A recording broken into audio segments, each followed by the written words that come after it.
run! Oh God, run faster! We have to get out of here!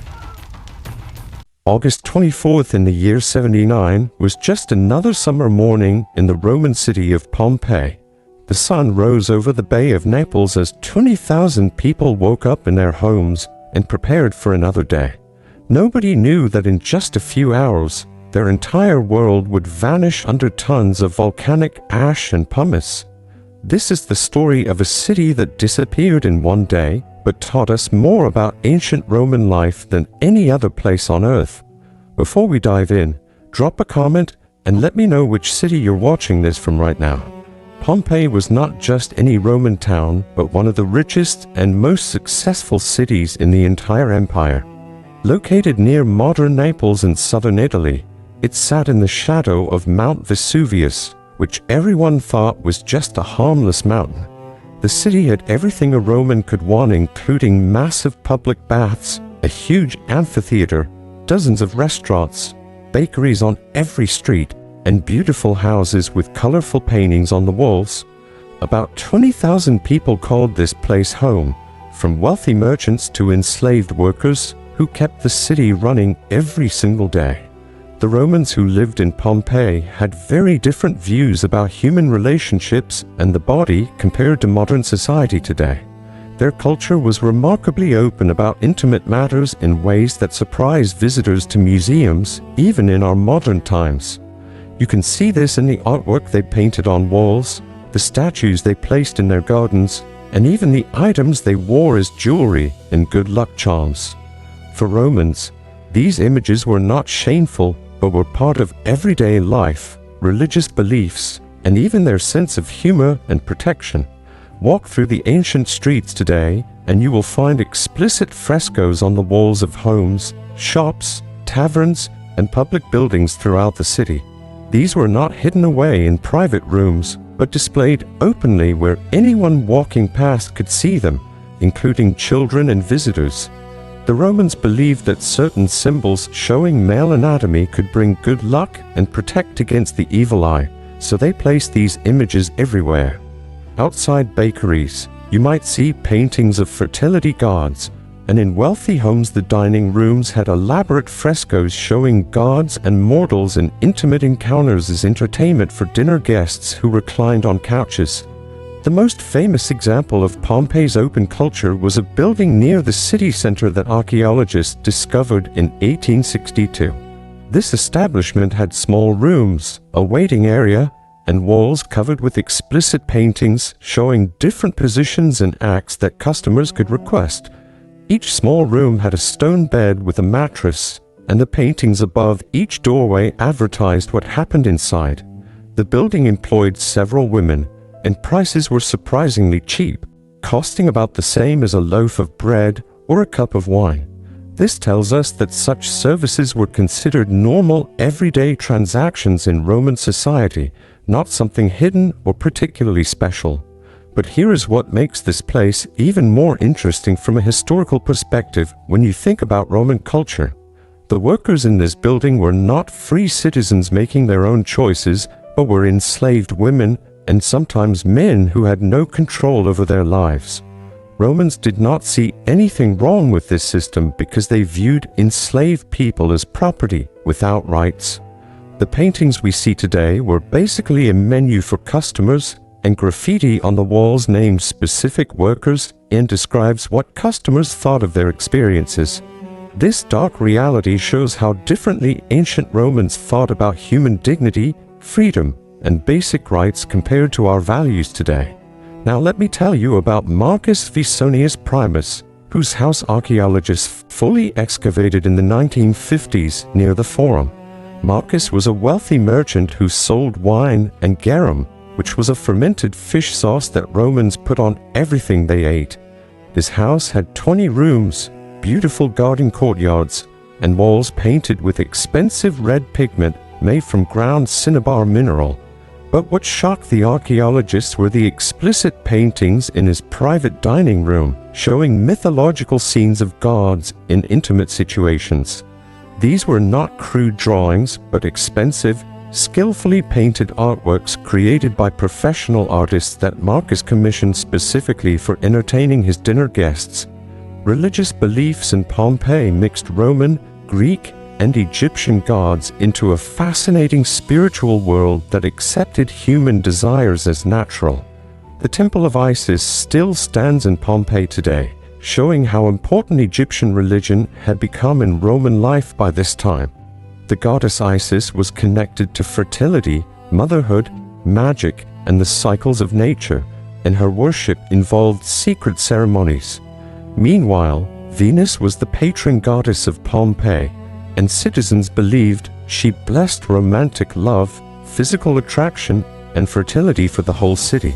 The god Priapus, always shown with exaggerated male anatomy, was painted in gardens and doorways as a guardian against thieves and bad luck. Public bathhouses were the social centers of Pompeii, where men and women came to bathe, exercise, gossip, and conduct business deals every afternoon. The Stabian baths, which you can still visit today, were enormous complexes with hot rooms, cold pools, exercise yards, and areas for well massages. Romans spent hours there almost every day, and nudity was completely normal since everyone bathed without clothes.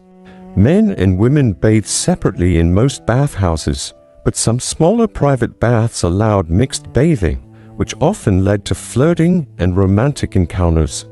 Graffiti on bathroom walls throughout Pompeii describes these encounters in very explicit language that would make modern people blush when reading the translations. The most surprising discovery came when archaeologists started reading the graffiti scratched into walls all over the city by ordinary people.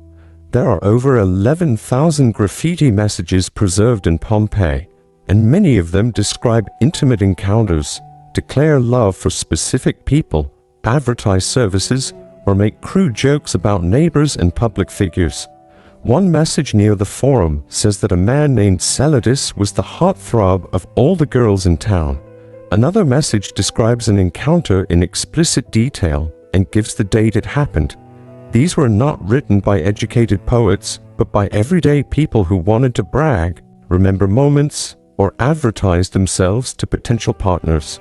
But everything changed on that terrible day in August when Mount Vesuvius exploded with the force of many atomic bombs. The eruption began around 1 in the afternoon when a massive explosion sent a column of ash and pumice 15 miles straight up into the sky. For the first few hours, most people in Pompeii probably thought they could wait out the eruption inside their homes and businesses. Pumice stones, which are light volcanic rocks, started raining down on the city, piling up in the streets and on rooftops at a rate of 6 inches every hour. Some people grabbed valuable items and tried to flee immediately, while others stayed inside, hoping the eruption would stop soon. A teenager named Pliny the Younger was staying with his uncle across the bay in Misenum, about 20 miles away. He watched the entire disaster from a safe distance and wrote detailed letters about what he saw years later. Pliny described how the eruption cloud looked like a massive pine tree spreading across the sky, blocking out the sun and turning day into night. His uncle, Pliny the Elder, was a Roman admiral and natural scientist who wanted to observe the eruption up close and rescue friends trapped in coastal towns. The elder Pliny sailed his ships across the bay toward the eruption, but toxic gases killed him on the beach at Stabii the next morning. Let me tell you about the Garden of the Fugitives, one of the most heartbreaking discoveries in all of Pompeii. Archaeologists found 13 people huddled together in an orchard garden near the amphitheater, trying to shelter from the falling ash and pumice. The group included men, women, and children who died together when the pyroclastic surge hit around 7:30 the next morning. You can see their plaster casts in the exact positions they died, showing parents trying to shield children, people clutching each other, and faces frozen in expressions of terror and pain. These were probably family members and neighbors who thought the thick garden walls might protect them from the eruption. By midnight on August 24th, Pumice and ash had piled up 9 feet deep in the streets of Pompeii. Roofs were collapsing under the weight, crushing people who had decided to shelter inside their homes rather than flee into the dangerous streets. But the worst was yet to come in the early morning hours of August 25th. Around 7:30 in the morning, the eruption column collapsed and sent superheated gas and ash racing down the mountain at over 100 miles per hour. This pyroclastic surge, reaching temperatures of 500 degrees, killed everyone still alive in Pompeii instantly, flooding into every building and street corner.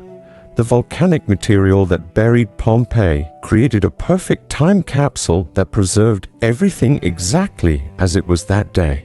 Wood, food, fabric, and even human bodies left hollow spaces in the hardened ash as they decomposed over centuries.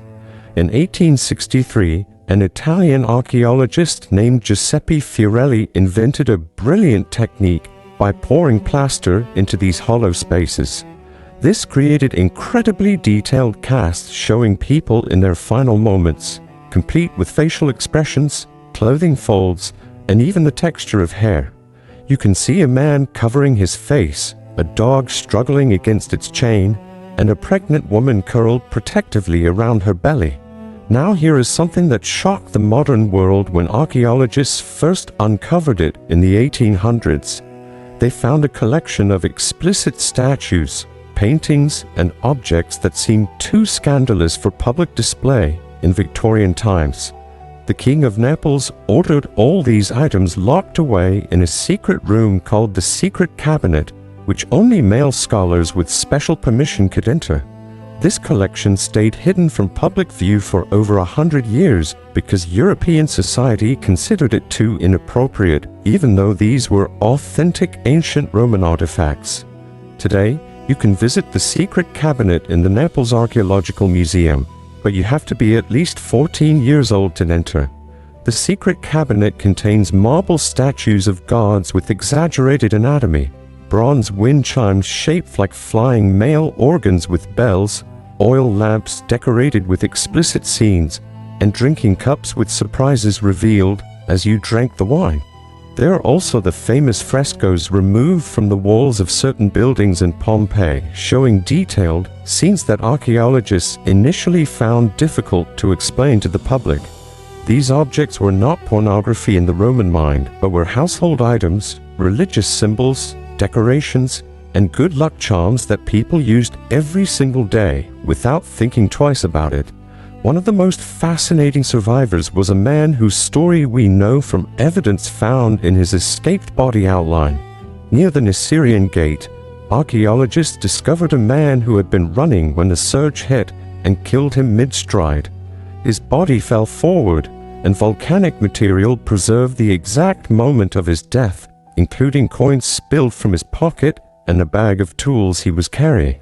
Analysis of the space where his body was showed he was a strong man in his 20s, probably a laborer or craftsman. He had almost made it out of the city when the pyroclastic flow caught him just 50 meters from open countryside where he might have survived.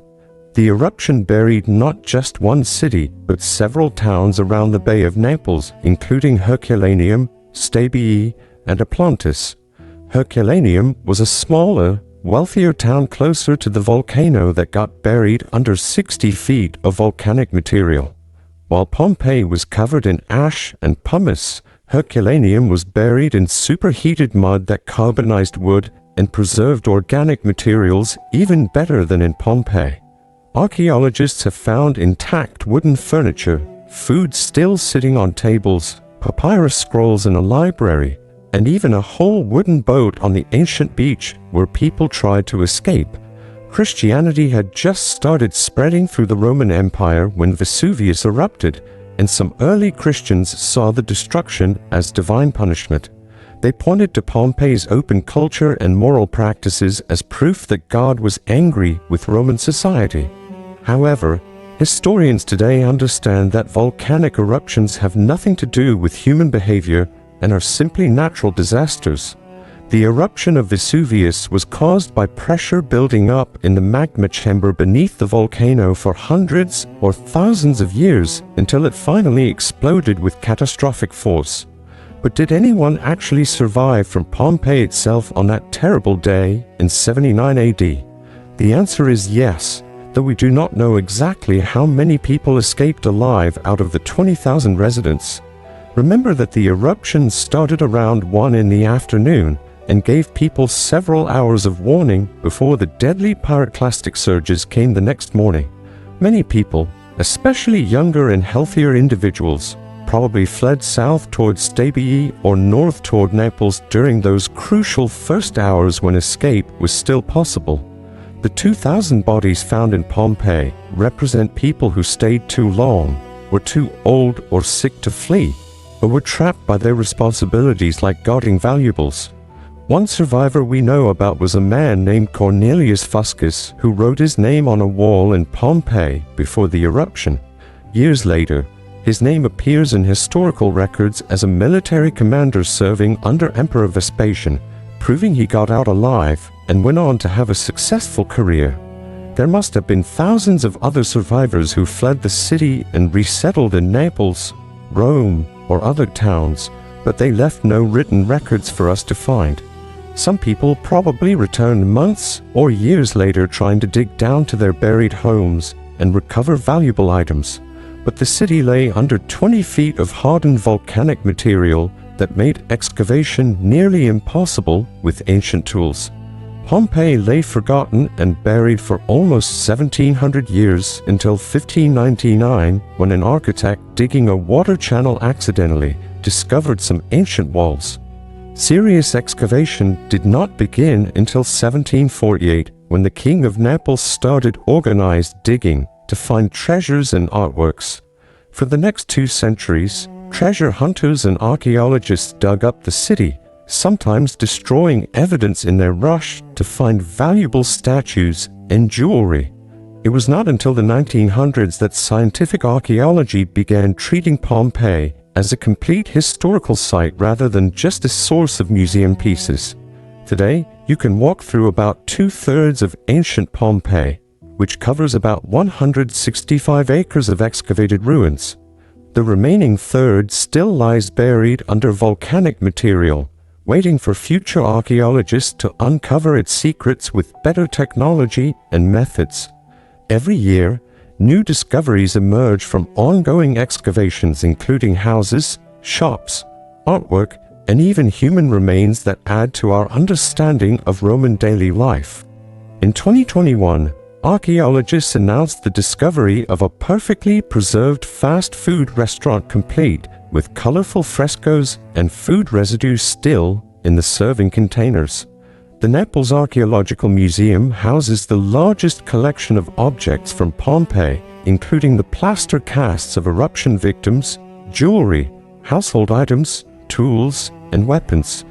You can see bronze cooking pots still stained with ancient food, medical instruments used by Roman doctors, children's toys, and pet collars with the owner's name engraved on them. The museum also contains all those controversial items from the secret cabinet that Victorian society found too shocking to display. Modern visitors can see these artifacts as important historical evidence showing how differently Romans thought about the human body, relationships, and daily life compared to later European Christian culture. What makes Pompeii so incredibly valuable to historians is that it shows us real life, not the idealized version we get from official monuments and literature. The graffiti tells us what ordinary people actually thought and did. The buildings show us where they worked and relaxed, and the objects reveal their daily routines and private moments. We can see what they ate for their last meal, what jewelry they chose to wear, which gods they prayed to, and how they decorated their homes. No other archaeological site in the world gives us such a complete, unfiltered snapshot of ancient life frozen in a single moment of time. The story of Pompeii reminds us that entire civilizations can vanish in a matter of hours through forces completely beyond human control.